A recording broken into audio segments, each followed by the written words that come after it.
12 वचन।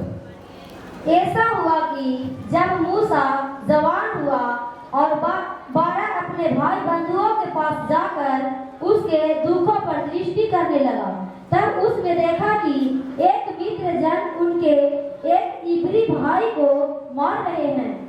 उसने इधर उधर देखा कि कोई नहीं है, तो उस मिस्री को मार डाला और बालू में छिपा दिया।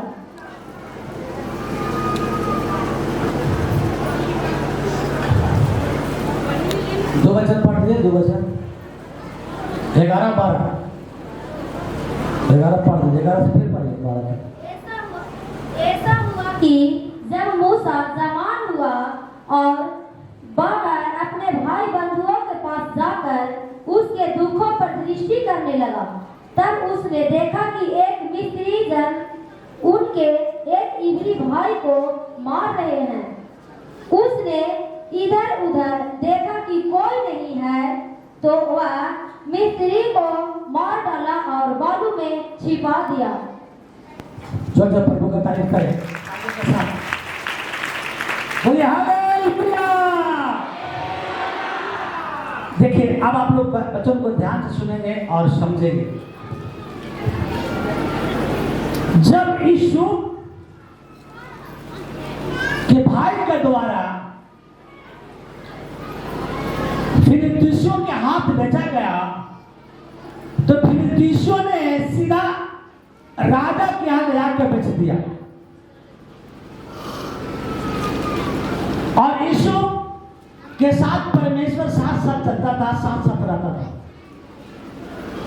जब राजा के यहाँ बेचा गया, राजा के घर में रहने लगा, राजा के साथ घर का सारा अधिकार यीशु के हाथ में सौंप दिया। आप बाइबल पढ़ रहे हैं, बाइबल को समझेंगे वहां पर ही, क्योंकि यीशु के हाथ में सौंप दिया और यीशु से बड़ा अधिकारी उस घर में कोई नहीं था। और ये भी हुआ था परमेश्वर की योजना से, परमेश्वर की प्लानिंग था कि यीशु के एक राजा के घर में बड़ा सा एक जिम्मेदारी दिया जाए और उस जिम्मेदारी को यीशु पूरी तरह से निभाएगा, तो उससे भी बड़ा उसका जिम्मेदारी मिलेगा यीशु के नाम में। आमीन। ऊंचा ब्लेसिंग आपका है। प्रियो, अब यहाँ पे जो वचन को मैं फिर से पढ़वा देता हूं। यीशु का वचन जो अभी पढ़े 39 अध्याय का 9 और 10 वचन को, उत्पत्ति 39 अध्याय उसका 9 और 10 वचन को फिर से पढ़ लीजिए, फिर आपको जल्दी से समझ में आएगा पूरी तरह से। इस घर में, कहता इस घर में मुझसे बड़ा कोई नहीं, मुझसे बड़ा कोई नहीं, और उसने मुझे छोड़ जो उसकी पत्नी है, जो फिरौन राजा का पत्नी है, मुझसे कुछ नहीं रख छोड़ा। उसने मुझसे कुछ रख नहीं छोड़ा। इसलिए भला ऐसा बड़ी दुष्टता करके परमेश्वर का अपराधी क्यों बनूं? मैं ऐसा बड़ा दुष्टता करके परमेश्वर के अपराधी क्यों बनूं? और ऐसा हुआ कि वह प्रतिदिन यूसुफ से बात करती रही, और स्त्री प्रतिदिन यूसुफ से बात करती रही, पर उसने उसकी ना मानी, कि उसके पास लेटे या उसके संग रहे, या उसके साथ सोए या लेटे या उसके संग रहे।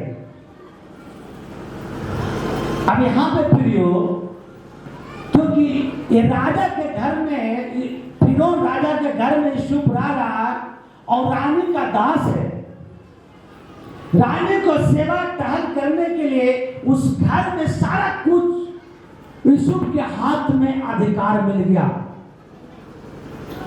कि यूसुफ उस घर को सारा काम पर, सारा चीज पे अधिकार यूसुफ को मिल गया।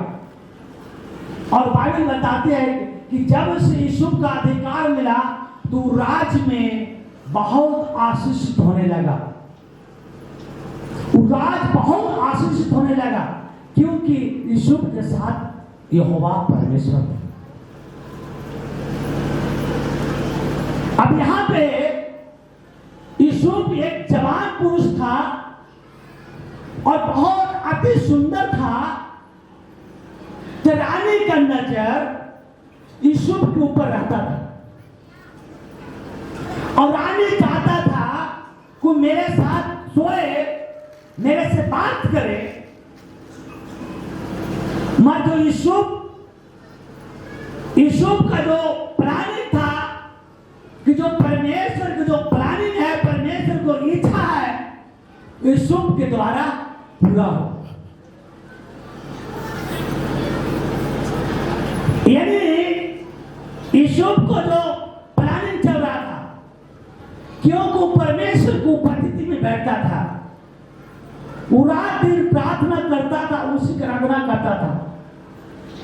और उसका यूसुफ का प्लानिंग था कि मुझे तो परमेश्वर ने छोटा सा अधिकार दिया है, मुझे परमेश्वर ने स्वीकार का अधिकार दिया है, मुझे परमेश्वर ने, जब हम परमेश्वर की वफादार रहेंगे, हम परमेश्वर की उपस्थिति में चलेंगे और परमेश्वर की आज्ञाओं को मानेंगे, तो मुझे इससे भी बड़ा अधिकार परमेश्वर दे सकता है। यूसुफ के मन में याद चल रहा था और रानी के मन में चल रहा था कि वो मेरे साथ सोए।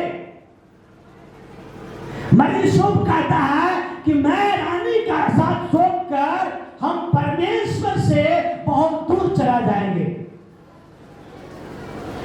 परमेश्वर से हम बुरा हो जाएंगे। वो आज लोग यही काम कर रहा है कि वचन सुनता तो है, मगर दूसरे स्त्रियों को पास जाकर सो जाता है और परमेश्वर से अलग हो जा रहा है। जो परमेश्वर से, उसके द्वारा परमेश्वर बड़ा सा काम करना चाहता है, बड़ा सा आशीष देना चाहता है, बड़ा सा अभिषेक देना चाहता है, वो व्यक्ति वो आशीष को खो देता है। और बहुत सारी स्त्रियां भी है कि दूसरे पति के पास सो जाता है और जो परमेश्वर उसके द्वारा काम करना चाहता है वो काम नहीं होता है और फिर कहता है मेरा परमेश्वर नहीं सुन रहा है, मैं इतना प्रार्थना कर रहा हूँ, फिर मेरे जीवन में बीमारी कहां से आ जा रहा है, फिर मेरा परेशानी कहां से आ रहा है, मैं दुखी क्यों है। तो मैं आपको बताता हूँ कि गलत लड़का हो या गलत लड़की हो, वो बहुत सा दुखों में वो अपने आप को, दुख को अपने अंदर छुपाए रहता है और अंदर अंदर रोते रहता है इसके नाम से। मैं यूसुफ नहीं चाहा, यूसुफ चाहा कि जो परमेश्वर ने मुझे राजा घर के अधिकारी बनाया और मुझसे कोई बड़ा नहीं है, मैं कुकर्म करके परमेश्वर से क्यों अलग रहूं, क्योंकि यहोवा उसके साथ साथ था। एक दिन रानी बुलाया, नौकर सब निकल गया, बाहर था, घर में नहीं था, उसको बुलाया और जबरदस्ती उसको पकड़ा कि मेरे साथ सोए। मगर उसने अपना कपड़ों को फेंक दिया, उसको पास छोड़ दिया और वो वहां से भाग निकला। और रानी उस पर गलत इल्जाम लगाकर क्या किया, उसे कारागार में डलवा दिया। मैं यूसुफ जेल जाना पसंद किया, मैं रानी का बात मानना पसंद नहीं किया। जिस दिन आप इस व्यभिचार से छूट जाएंगे, उस दिन परमेश्वर आपको साथ कार्य करेगा यीशु के नाम में। अभी यूसुफ जेल में रहा काफी दिन तक, मगर जेल जाने से कुछ भी उसका फर्क नहीं पड़ा, क्योंकि उसका प्लानिंग था परमेश्वर की इच्छा को पूरा करना, परमेश्वर के प्लानिंग में चलना। उसे झूठे केस में भी जेल जाना पसंद किया, मगर रानी का बात माना नहीं। आज कल के लड़का लड़कियां क्या करते हैं, वो सुंदर लड़का देखा तो उसके पीछे पड़ जाते हैं, कोई सुंदर लड़की देखा तो उसके पीछे पड़ जाते हैं, और जो परमेश्वर उसके द्वारा बड़ा सा कार्य करना चाहता है वो खो देते हैं। परमेश्वर उनके द्वारा बड़ा सा अभिषेक लाना चाहता है, बेगारी लाना चाहता है, वो खो देते हैं।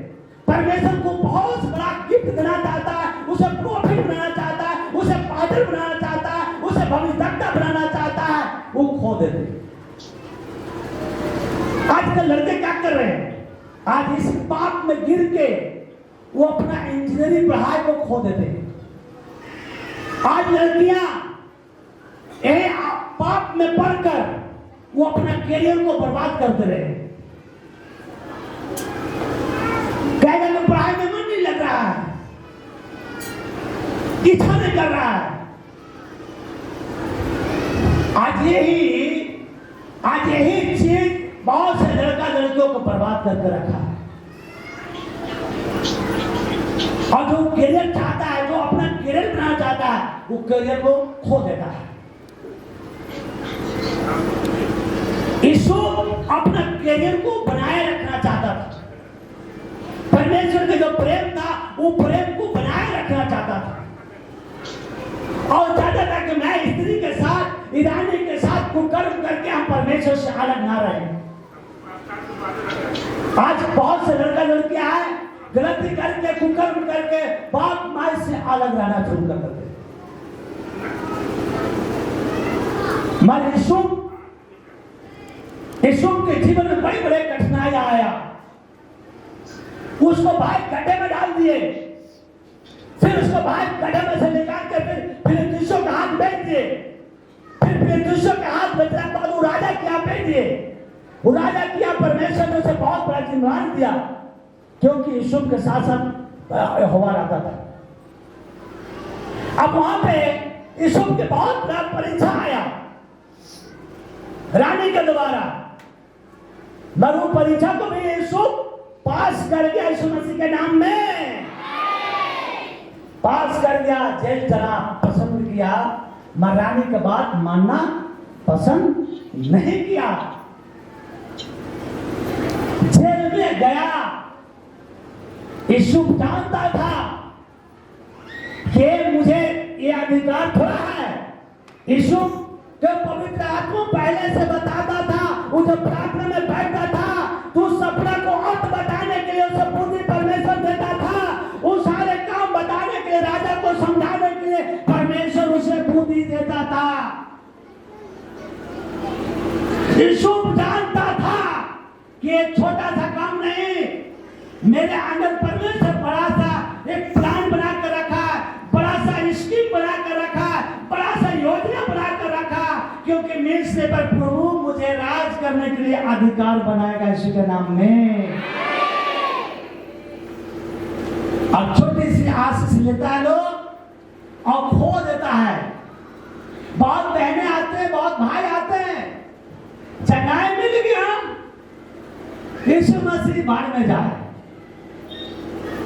मगर परमेश्वर आपको द्वारा बड़ा सा कार्य करना चाहता है।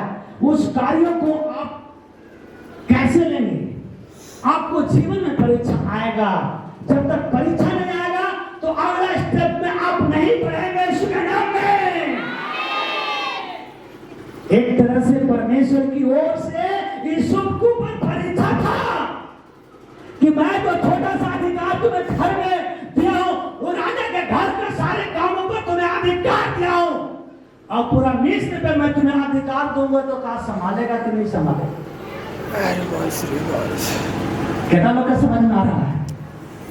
आराम समझने पर आप सबका आशीष करें यीशु के नाम में। आमीन। ऊंचा ब्लेसिंग आपका है यीशु के नाम में।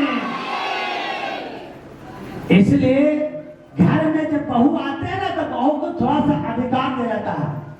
जब वो अधिकार को संभाल लेता है तो पूरा उसको चाबी दिया जाता है। कितना लोग समझ में आ रहा है? हाँ, जो नहीं संभालता पूरा चाबी मिलेगा? नहीं मिलेगा। इसलिए ईश्वर को जो परीक्षा हो रहा था परमेश्वर के द्वारा हो रहा। अब कहेगा कि ऐसे कैसे रानी परीक्षा कर रहा था? ऐसा नहीं। जब ईश्वर को गड्ढे में डाला गया, ईश्वर को गड्ढे में से उसका भाई व्यापारी के हाथ भेज दिए और व्यापारी राजा के यहाँ भेज दिया। ईश्वर का परमेश्वर के प्लान था कि ईश्वर को राजा के यहाँ पहुंचाना, और राजा के द्वारा जो परीक्षा हुआ, ये परमेश्वर के प्लान था, परमेश्वर की इच्छा था कि ये थोड़ा अधिकार हमें ईश्वर को दिए हैं, इस अधिकार